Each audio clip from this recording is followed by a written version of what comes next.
¿Cómo están?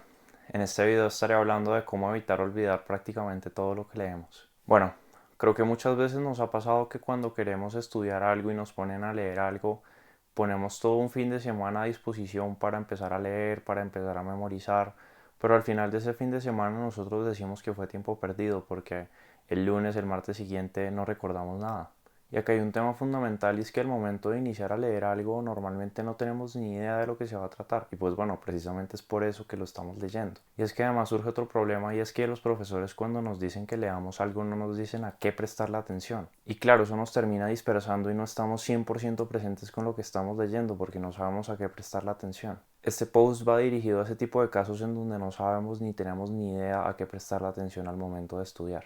Vamos a concentrarnos no solamente en detalles, sino en agarrar la idea general de todo. Para eso tenemos que seguir tres pasos fundamentales. El primero, crear contexto, el segundo, leer el texto como tal y el tercero, preguntarnos sobre el texto. Pueden saltar libremente la descripción de estos tres pasos. Por lo pronto, iniciemos. Muchos de nosotros en algún momento de nuestra vida, así sea competitivo o no competitivo, ha hecho ejercicio. Y una de las frases que nos decían antes de hacer ejercicio era que antes de hacerlo calentáramos. Y esa frase podría ser adaptada al ámbito del aprendizaje en la forma de antes de aprender algo nuevo, fíjate en su estructura. O más específicamente, antes de leer algo, fíjate en su estructura. Esa revisión de estructura, que sería el equivalente al calentamiento en la frase anterior, precisamente nos va a servir para dos cosas principales. La primera es que no vamos a tener que iniciar de cero una vez leamos el texto porque ya vamos a estar medianamente familiarizados con el contenido. Pero además también nos va a permitir crear modelos mentales a partir de los cuales nos va a ser mucho más fácil memorizar la información que necesitamos. Y esos modelos mentales lo que nos van a permitir es generalizar la información para que no tengamos que aprendernos toda la información, sino una pequeña parte, y de esa pequeña parte va a surgir el resto. Y con eso entonces la cantidad de cosas que tendríamos que memorizar serían muchas menos. De hecho, este principio lo destaca Bárbara Minto, ex consultora de McKinsey, en su libro The Minto Pyramid Principle. Y ustedes podrían estar pensando ahora como, bueno, y sí, suena muy lindo tratar de memorizar solamente una parte, pero ¿y eso cómo se aterriza un ejemplo? Pensando en que tenemos que comprar varios elementos en el supermercado. Pensemos en una lista cualquiera, como naranjas, carne, helado, yogurt, manzanas, pollo, sandía, cerdo y queso.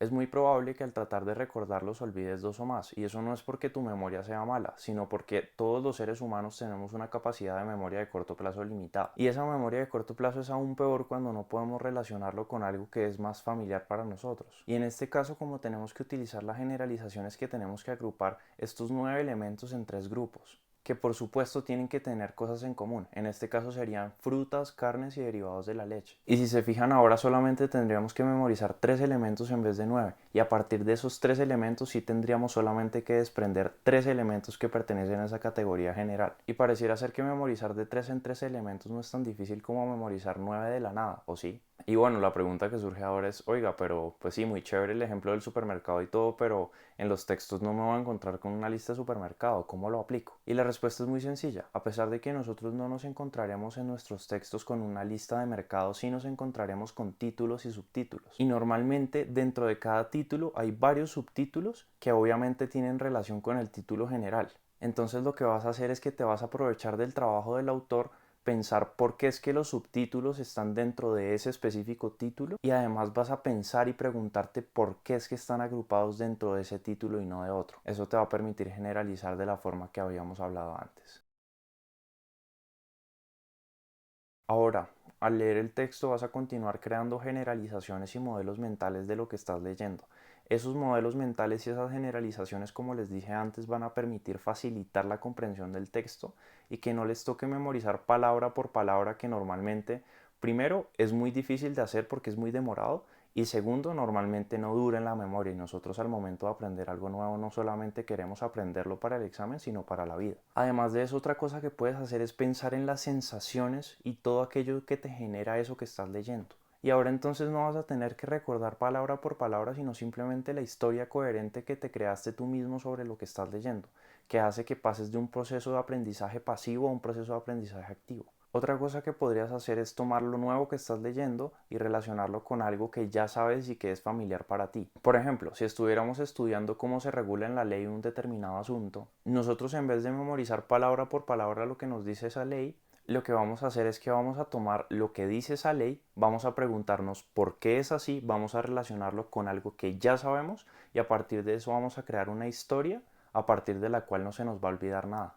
Y de esa forma obviamente evitamos memorizar palabra por palabra, que es lo que no queremos hacer. Y por último tenemos que preguntarnos sobre lo que leímos. Hace poco había hecho un video que se los dejo por acá sobre cómo recordar lo que estudiamos. Y de lo que hablo en ese video es de los beneficios que tiene preguntarse después de haber aprendido algo nuevo sobre ese material. Y en este caso tienes que hacer lo mismo, pero lo puedes hacer de una forma muy sencilla. Pregúntate primero por la idea general de lo que estás leyendo o de lo que acabaste de leer, por lo que habíamos hablado al principio de que ese iba a ser uno de los objetivos primordiales, pero además pregúntate sobre detalles dentro de la historia que tú mismo creaste. Siempre ten en mente esa historia porque esa historia precisamente es la que te va a permitir aprender todo y que no se te olvide nada. Es algo así como cuando ustedes ven películas en donde los testigos quieren inventar una historia y lo que se dicen entre ellos es stick to that story. O sea, apégate a la historia y eso es lo que vas a hacer al momento de aprender, apegarte a la historia que tú mismo creaste para que no se te olvide lo que aprendiste. Espero que este video haya sido útil para ustedes, que les haya gustado. Dejen en los comentarios si utilizan esta técnica, si no la usan. Si sí la usan, cuéntenme cómo les va. Y si no la usan, cuéntenme qué técnica usan. Suscríbanse y nos vemos en el siguiente video. Chao.